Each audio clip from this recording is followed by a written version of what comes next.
ورسوله صلى الله عليه وعلى آله وأصحابه ومن تبعهم بإحسان إلى يوم الدين.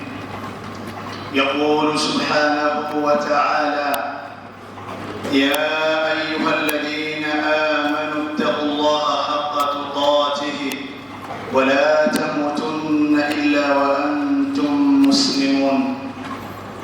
يا أيها الناس اتقوا ربكم الذي خلقكم من نفس واحدة وخلق منها زوجها وبث منهما رجالا كثيرا ونساء واتقوا الله الذي تساءلون به والأرحام إن الله كان عليكم رقيبا. يا أيها الذين آمنوا اتقوا الله وقولوا قولا سديدا يصلح لكم أعمالكم ويغفر لكم ذنوبكم ومن يطع الله ورسوله فقد فاز فوزا عظيما. أما بعد فإن أصدق الحديث كتاب الله تعالى وخير الهدي هدي محمد صلى الله عليه وسلم وشر الأمور محدثاتها وكل محدثة بدعة وكل بدعة ضلالة وكل ضلالة في النار. اللهم إنا نعوذ بك من عذاب النار. Ndugu zangu katika imani, baada ya kumhimidi Allah subhanahu wa ta'ala na kumtakia rehema na amani Mtume sallallahu alaihi wasallam, na kusieni bila kujisahau mimi mwenyewe kujihusia katika suala la kumwogopa subhanahu wa ta'ala, kwani mafanikio yapo kwa wacha Mungu. Ndugu katika imani, tukiwa bado tuko katika masiku yale ambayo Allah subhanahu wa ta'ala akayasema katika Qur'an, ayyaman ma'dudat. Mwezi wa Ramadhani ni masiku machache yenye kuhesabika, bali ni masiku ambayo yanakimbia haraka sana. Ndugu katika imani, tukiwa tuko ukingoni mwa mwezi wa Ramadhani, hatuna budi kukumbushana kunako kudumu katika ibada. Ninyi wenyewe mashahidi jinsi Ramadhani ilivyoanza na hapa ilipofika ni tofauti na mwanzo. Maana hii inaonyesha kuwa kumbe mwezi wa Ramadhani unapoingia, Waislamu hugawanyika. Yuko Muislamu ambaye anaona mwezi wa Ramadhani kwake ni neema, na anaitakidi na kuamini kwamba kupitia mwezi wa Ramadhani aweza akapata darasa litakalomsaidia aweze kudumu katika kumchunga Allah subhanahu wa ta'ala fi baqiyati shuhur, katika miezi mingine iliyobaki. Hii ni hali ya kwanza katika hali za Uislamu.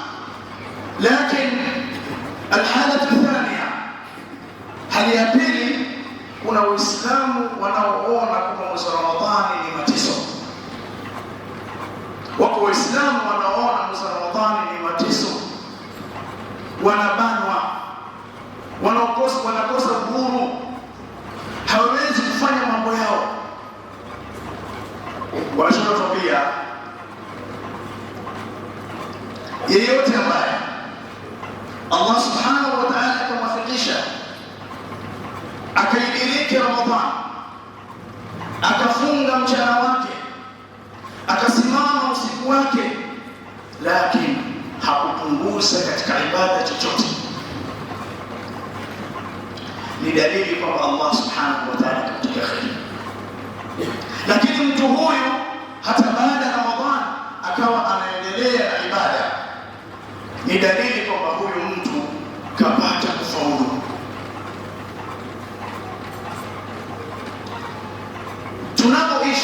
kwenye mwezi wa Ramadhani, na tunavyoishi kwenye miezi mingine kuna utofauti mkubwa, na hili litajulikana baada ya kumalizika tu kwa Ramadhani. Sasa leo tukumbushane tu kwamba kwa kuwa Ramadhani inamalizika, ni nini Muislamu afanye baada mtihani wa Ramadhani, baada ya kumalizika Ramadhani? Kwa sababu tayari dalili zinaonyesha kwamba watu walikuwa wakifanya ibada, Ramadhani haijakwisha, tayari ibada washaiacha. Visimamo vya usiku wameshaacha. Misikiti mwanzo wa Ramadhani ilikuwa ikijaa. Jinsi siku zinavyokwenda misikiti inazidi kupungua. Wallahi hii si dalili nzuri. Dalili hii ni mbaya kwa Muislamu, na lazima tuzindukane. Allah subhanahu wa ta'ala anatuambia katika suratu Al-Hijr, akimwambia Rasulullah sallallahu alaihi wasallam, lakini tunaingia sote, wa'budu rabbaka hatta ya'tiyaka al-yaqin, muabudu Mola wako mpaka ukufike mauti.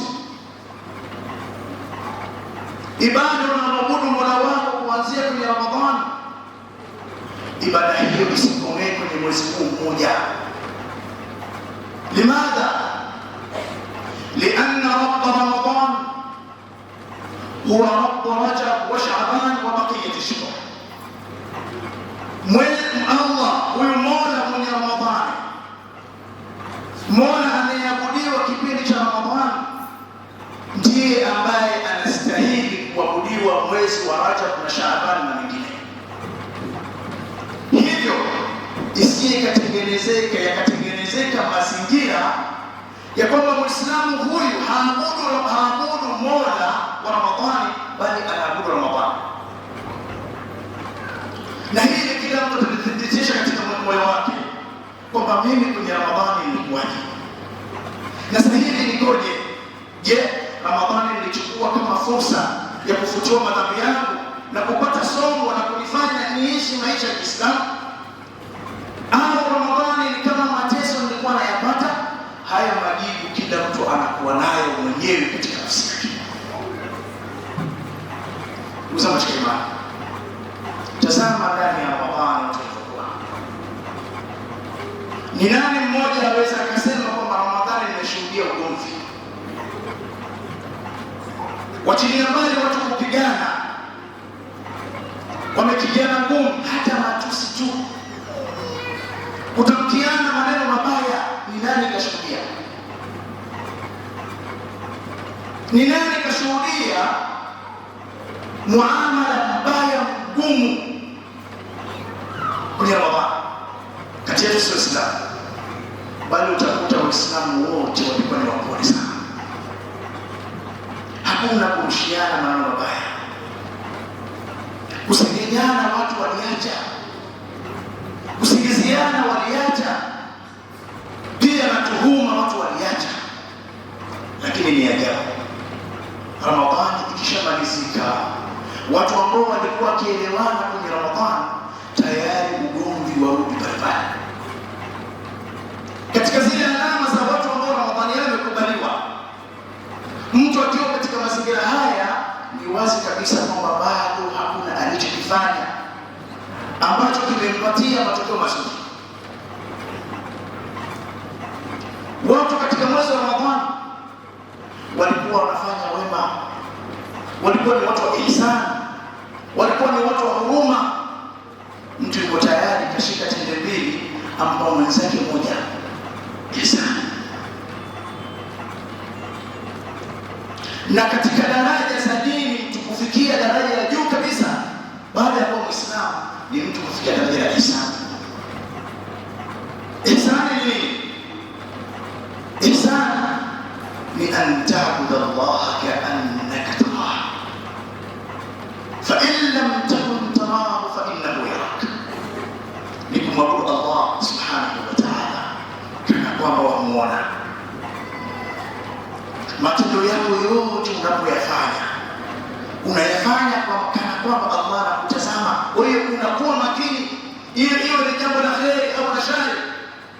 Kama ni la kheri walifanya kwa uzuri mno, kama ni la shari waanza kujifikiria, hivi nafanyaje mbona tazama. Hii ndio hali ambayo tunakuwa nayo kwenye Ramadhani. Allah tujalie miongoni mwa watu wema. Basi hii Ramadhani iwe ni somo kwamba hata baada ya kumalizika Ramadhani watu wabaki katika hali zao za kawaida ambazo walikuwa nazo kwenye mwezi wa Ramadhani. Mwezi wa Ramadhani iwe ni darsa ambalo limewafunza watu wa msikitini kuswali jamaa, kuswali sunna, lakini pia hata kujizuia na mambo mabaya. Wako ndio katika imani, watu wamepishana jambo dogo tu wakachukiana.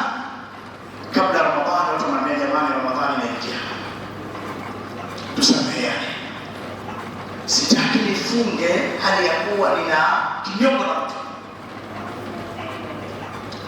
Watu wanaingia kwenye Ramadhani wanazungumza vizuri, lakini cha ajabu baada ya Ramadhani matatizo yako pale pale.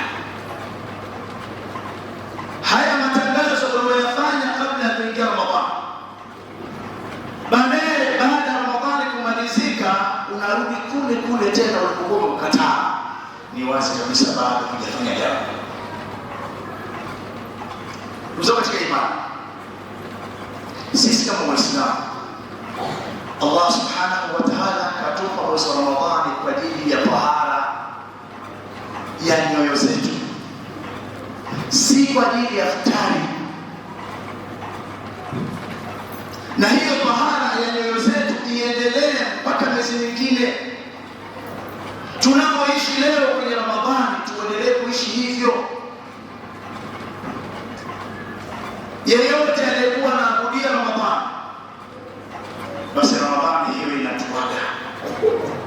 Lakini yeyote aliyemwabudia Allah subhanahu wa ta'ala atakuwa kwa Allah subhanahu wa ta'ala hayyun la yamut, yuko hai na hafi.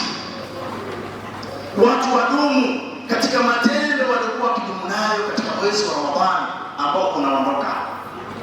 Wale ambao nia zao ni kuondoka sasa misikitini kwa sababu Ramadhani inamalizika, wabadilishe hizo nia, warudi kwenye msikiti. Kwa sababu gani? Subhanahu wa ta'ala anatuambia, ya ayuha nasu taqu rabbakum wakhshaw yawman la yajzi walidun an waladihi wala mawludun huwa jazin an walidihi shay'an inna wa'da Allahi haqqun fala taghurrannakum al-hayatu ad-dunya wala yaghurrannakum billahi al-ghurur. Enyi watu, mcheni Allah subhanahu wa ta'ala na ogopeni siku ambayo mzazi hawezi kumsaidia mtoto wala mtoto hawezi kumsaidia mzazi wake, wala isikukumbazeni dunia mtu akahisi kwenye mwezi wa Ramadhani ni dhiki, mpaka utaona mwezi 29 tayari matangazo ya fursa yanaanza kwamba Ramadhani ilikuwa haijamwathiri chochote kwa mtu. Ndugu zangu katika imani, huyo Allah yupo na tumuogope, kwa sababu kuna kusimamishwa katupendelea sisi. Katika aya ya mbele Allah subhanahu wa ta'ala anasema, wama tadri nafsun madha taksibu ghadan, nafsi haijui ni nini itachuma kesho, ni nini kitatokea kesho yake, hakuna anayefahamu hili. Wama tadri nafsun bi ayi ardin tamut, wala nafsi haijui ni ardhi gani itafia. Wako ndugu zangu katika imani walitamani wafunge mwezi mzima wa Ramadhani, lakini mtu kafunga siku 3 4, muda wake ushakwisha. Na mimi na wewe yawezekana Ramadhani hii ni ya mwisho kuonana. Ikawa tena watu wanasema akitaja fulani, Allahumma ighfir lahu warhamhu.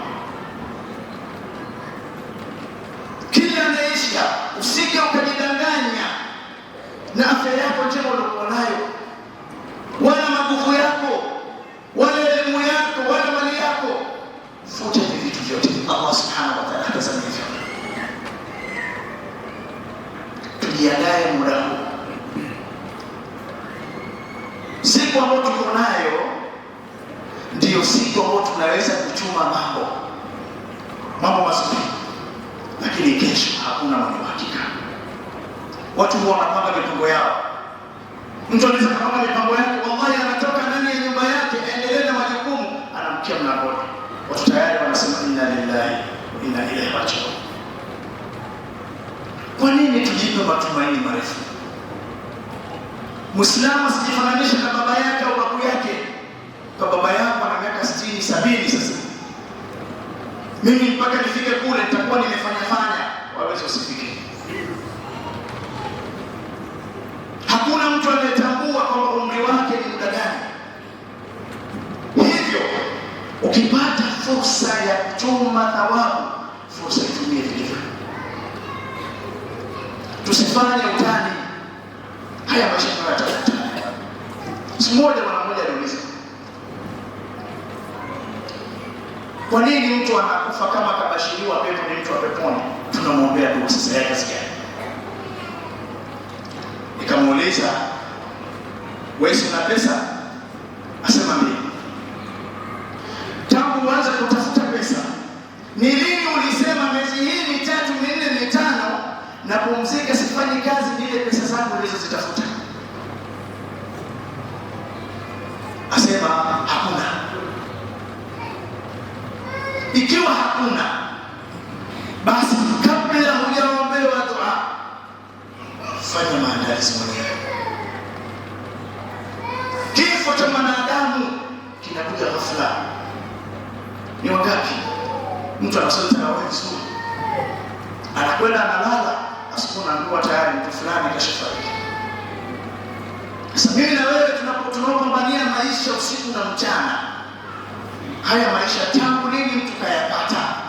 Kwamba mimi nimetafuta maisha, sasa nimepata maisha, nafanya ibada tu. Ni nani? Wallahi hayupo mtu. Hakuna aliyepata maisha siku moja. Na kila mtu anapopata maisha ndipo anapozidi kuteseka. Maisha uchumi ukiongezeka kwake, anazidi kupata matatizo, anatamani vikubwa zaidi, mwisho anafariki hali ya kuwa hajafanya chochote kwa muda wake.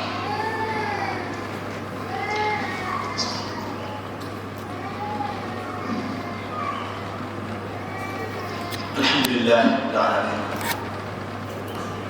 wassalatu wassalamu ala ashrafil anbiya'i wal mursalin wa ala alihi wa sahbihi ajma'in. Ndugu katika imani, fursa tuliokuwa nayo sisi, mimi na wewe, ni hii hapa umri tunazungumza. Fursa ya usiku anayetamani Allah subhanahu wa ta'ala au kesho. Ndugu katika imani, wakati mwingine mtu akijitazama afya yake anaona bado. Kuna bwana mmoja Allah subhanahu wa ta'ala alimruzuku mali. Kwa kuwa aliruzukiwa mali, akasema lazima niwe makini na afya yangu. Akawa kila wiki anakwenda kufanya check up ya mwili mzima. Watu wanafanya mazoezi. Tunapotembea siku utakutana watu wanakimbia na mazoezi. Nini anachokwepa? Nisije nikapata maradhi nikafa mapema. La. Maradhi si sababu ya kufa, na afya njema si sababu ya kubaki. Huyo bwana kila wiki anafanya check up. Safari moja akienda kwa daktari, akamwambia nicheke daktari. Daktari akamcheka, akamwambia uko sawa, kwenye mwili wako hakuna hitilafu yoyote. Anatoka chumba cha daktari tu anafurahi kwamba mimi niko fiti na kwenda kuendeleza maisha. Wallahi hajafika nyumbani kwake, atoka kwenye mlango wa daktari tu nje kukaanguka. Inna ajala Allah idha jaa la yakhir. Ajala, muda aliompatia Allah subhanahu wa ta'ala huyu mwanadamu wa kuishi, unapofika haucheleweshwi. Tusijidanganye. Mmoja katika washairi anasema hivi, akitazama hali ya mwanadamu alivyojisahau na kujipa matumaini ya muda mrefu na kuzidi kukusanya mali. Watu wanajifahiri tu, nina kadhaa, nina kadhaa, nina kadhaa, nina mashamba, nina majumba, nina magari. Mwisho wake ni nini? Na hata tunapokwenda kuzika watu hawapati mazingatio. Asema hivi, mali amanasa yadhhabuna wala yarji'un. Nina nini mimi? Mbona naona watu wanakwenda tu hawarudi? Mali amanasa yadhhabuna wala yarji'un, wanakwenda hawarudi. Mtu anapobeba kwenye jeneza anakwenda lakini harudi. Aradu faqama, hivi wameridhia maisha ya huko ukaamua kuishi? Amturiku fanamu, au wameachwa tu wakapiga usingizi? Hawa wanaokwenda hawa, unadhani kwamba hawataki maisha? Unadhani kwamba wanafanya kosa gani mpaka wakaondoka? Hivyo unadhani kwamba hawa wanaokwenda kila siku wanakwenda kufukiwa kwenye ardhi, kwamba wao afya zao ni mbovu sana kuliko sisi? Alijawabu la. Tutambue kullu ibn untha, kila mtu aliyezaliwa na mwanamke, wa in talat salamatuhu, hata kama afya yake itakuwa muda mrefu mzuri namna gani, atambua ya kuwa yauman, iko siku moja, iko siku moja, ala alati hadbaa mahmulu, atabeba kwenye gereza. Hivyo kila mtu ajiandae, kila utakapoishi tambua ya kuwa wewe ni maiti mtarajiwa. Usijisahau, hakuna mkamilifu. Alkamalu lillahi subhanahu wa ta'ala. Lakini tunapopata fursa za ibada za kujikurubisha kwa Allah, tusifanye utani. Ni watoto wangapi wadogo maskini wanaondoka, watu wazima wanabaki, na yule ambaye anajiona ni kijana. Mmoja siku moja anazungumza, ni mvuta bangi, anasema mimi siwezi kuacha bangi kwa sababu bado umri bado na nusu, ikifikia age fulani basi nitaacha. Wadhani hiyo unafikiria wewe utaifikia? Kila mmoja katika sisi hapa na malengo yake, lakini wallahi hakuna ambaye ashakutimiza malengo yake. Kila mtu anapenda maisha hapa, na ukitaka kuamini kwamba kila mtu anapenda maisha, wallahi itokee mtu hapa na silaha, tazama kitachotokea. Tuseme malakul maut mtokee, mtu mabebana na kufuata, tazama kitachotokea. Ni dalili kwamba sio maisha.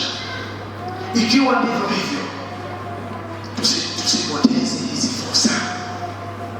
Yawezekana leo Ramadhani 23-24 leo,